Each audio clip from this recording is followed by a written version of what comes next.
Hi guys, we actually had a question recently on building rapport. One of my friends, he works in real estate, and he wanted to know how best to make a good first impression and build rapport at the beginning of a meeting.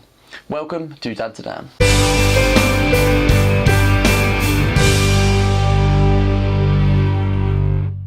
Right, so Dad, this is something that I think lots of people in all sort of industries probably struggle with. It's that building rapport and small talk before a first meeting or an introduction. Do you want to tell the people at home how you would do it?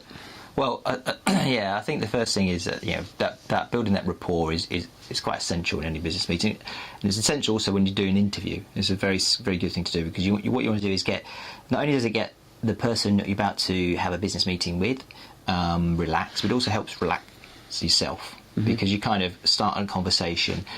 Those sort of awkward silences are horrible. And that just builds tension in yourself. So you want to sort of get over that. You don't want to be, though, however, just chatting on about, inane stuff. Yeah.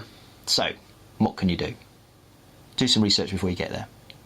Now, the great thing is with LinkedIn, particularly LinkedIn and Facebook, is you can kind of find out about the person before you even get there. Okay. Find out something that maybe you could just keep in the back of your mind. Maybe the university they went to. They always have their interests at the bottom. Yeah, as well, their interests, they? Yeah. Something. So you can kind of have an idea what to talk about. The second is, obviously, as soon as you get there, normally you kind of have to wait in reception, don't you? You've already done this. Yeah. And then start looking around for clues to something to talk about. They normally have on the desk the company brochure of some description, or the new company newsletter's great. Just said they've raised $1 million for cancer research on some initiative, and so obviously those things you just seen on the sort of reception desk are a great thing to start the conversation with. Because as soon as they say hello, how are you, blah blah blah, like, so I've just been reading about the £1 million you made for cancer research. Well, amazing. Were you involved in that yourself? And off you go in a conversation. And that time between moving from reception to the meeting room or the office is quite key, because you've got free time there to have a conversation. Don't go straight into start selling. Don't go here, because that pisses people off. Yeah. But you can start having that conversation and building rapport by room. Making a compliment. Everyone loves compliments, don't they? And everyone loves getting compliments. So why not give one to the person you're about to do? The key thing here is make sure it's a genuine.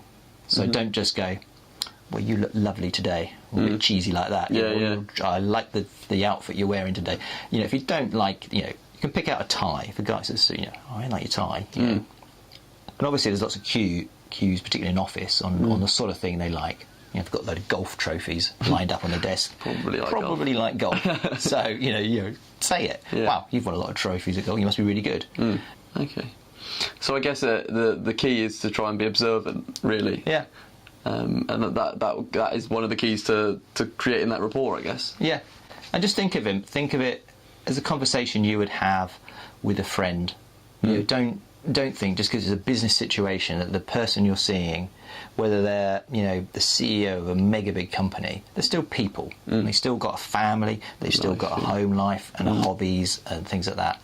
And probably they're more interested in talking about that than they are about their work. I guess I suppose I always think the real experts at this are your barbers and your hairdressers. Yeah.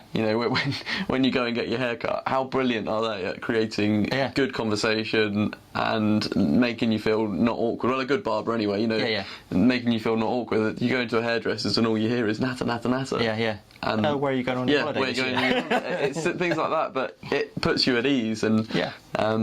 Well, they don't understand they're just cutting hair without some sort of conversation. So they have all these sort of standard bulk things to ask, And they're exactly the kind of things that will open up conversations, I guess. Yeah. And it's often those conversations I've found that are really interesting. And often they can overtake the meeting. Yeah. So you've got to be a bit careful sometimes, because if you start someone on golf, for instance, and before you know it, he's told you the story about when he went to Glen Eagles and the other story when you're here, and you think, I've got to go. Yeah, the sort of sales process that we talked about, and put a link onto here so people can follow it if they want to do that. But is that prepare bit, and that's kind of a part of that process. Is that way after the sort of rapport building conversations, you have that little prepare bit where you sort of say, right, okay, well, the reason I'm here is, so it stops that sort of moving into just chin wagging all the way through the conversation. Say, well, actually, I'm here to do some business. This is what I'm here to do. Yeah, and I guess using what you've learnt from that chat as well within some of your sales pitch without making it take over is kind of tailoring it, is that? Yeah. So you know, if he likes golf, you could say, look, this is be a really good opportunity to go and play some golf together. Well, yeah, it could, yeah, but it could be, you know, what you could do is bring it back into, if it's particularly, B2B is a bit more difficult, but B2C, if you're selling to a customer, a client, you know, a consumer, sorry, who's, you know, say you're giving him something that's going to give him more extra time. You know, if you buy this product, you'll have more time. Well, you say, well, more time to play golf. Yeah. You know, and link it back to his hobby, and that'd be really good. Makes it more personal. Yeah. Well, I hope this helps you, whether you're in sales or any other industries. Build some rapport before you get selling. Anyway, so make sure you subscribe, and I hope this is helpful. Cheers.